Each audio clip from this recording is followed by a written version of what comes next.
Malapit na ang ianunsyo ni Pangulong Ferdinand R. Marcos Jr. ang mga bubuo sa Independent Commission na mag-iimbestiga sa mga umano'y maanumalyang flood control projects. Sinabi yan ng Pangulo sa kanyang pinakahuling podcast kung saan hindi napigilan ng punong ekutibo na maging emosyonal dahil sa paghihirap ng mga Pilipino, bunsod ng kasakiman ng ilan. Si Gab Villegas sa sentro ng balita.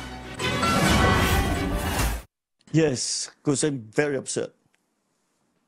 No, because I see people having a hard time. And and they don't deserve it. Mabuti mga kumasamang tao yan. Dapat parusahan. Hindi naman eh. Walang ginawa yan kundi magtrabaho. Kundi mahalin ang pamilya. Ba't mo paparusahan? Para magpayaman ka? That makes no sense to me. Naging emosyonal sa kanyang latest podcast si Pangulong Ferdinand R. Marcos Jr. Umikot ang paksa sa issue patungkol sa anomalya sa flood control projects. Sa panayam ng mamamahayag na si Vicky Morales, kinumpirma ng Pangulo ang binubuo niyang Independent Commission. Independent Commission para imbestigahan ito nga mga lumalabas na anomalya sa mga flood control project. Yung mga personalities, ayoko namang maunahan ang actual na announcement. Dahil hindi pa solid talaga, pero malapit na. Pero paano sila maiba po sa mga existing agency like COA, Ombudsman? They're completely separate from government.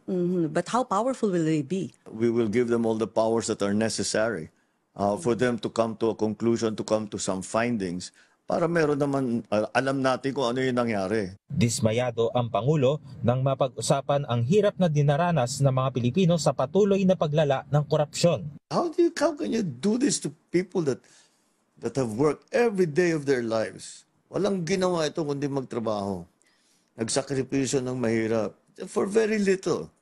Just to be able to send money home, just to be able to feed their family, send their children to school. That's all they want in life.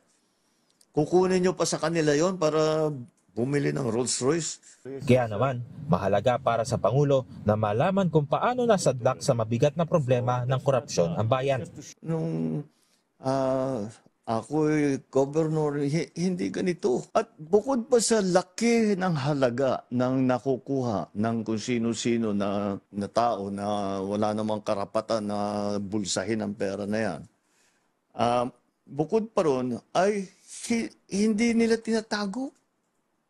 Garapala na po. In your words, it's economic sabotage. Yeah. Kasi ngayon sila, walang pakialam. But how did it become that way? Why this is what I really... so brazen? How did we evolve? How did the system evolve? So it became like this. It did not happen overnight. This happened over many decades. And we have to figure out kung ano ba talaga ang nangyari para hindi na mangyari ulit. The simplistic answer will be, paano tayo nagkaganto? Dahil pinabayaan. Sabi ng punong ehekutibo, makatutulong din ang Independent Investigating Body para sa posibleng pagbalangkas ng mga batas na pipigil sa korupsyon o kahit pa nga ba ang pagre-restructure ng gobyerno. Bukod dyan, natalakay din ang website na sumbong sa Pangulo na tumatayong venue para sa mga reklamo ng iba't ibang anomalya sa flood control project. Since we created the website, we have 12,000 plus already reports that are coming in. And these reports, hindi lang ito... Hindi lang flood control projects. Hindi lang. May mga paving, mga road widening, maraming dumadating. Of course, it was supposed to be, we started talking about only flood control. Pero siyempre, nagkaroon ng tao ng line of communication sa akin na para makapagreklamo sila, ginagamit talaga nila. That has been very effective. And that's why I encourage everybody. Lahat ng hinihikayat ko kayo lahat. Pagka meron talaga kayong gusto ireklamo ninyo. Iginiit ng Pangulo na ang interes ng ordinaryong mamamayan ang dapat mauna bago ang personal ties o political alliance.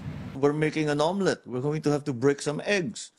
There's just no way around it. Even if they're relatives as well. Well, who's more important? Your friend?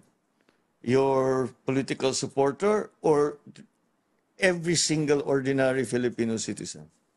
Who's more important? To me, it's the Filipino citizen. nobody is more important than Filipinos. Nobody, not one person is more important. Sa huli, sabi ng Pangulo, ikinalulugod niya mabigyan ng pagkakataon na makapaglingkod sa mamamayan. Gab Villegas para sa Pambansang TV sa Bagong Pilipinas.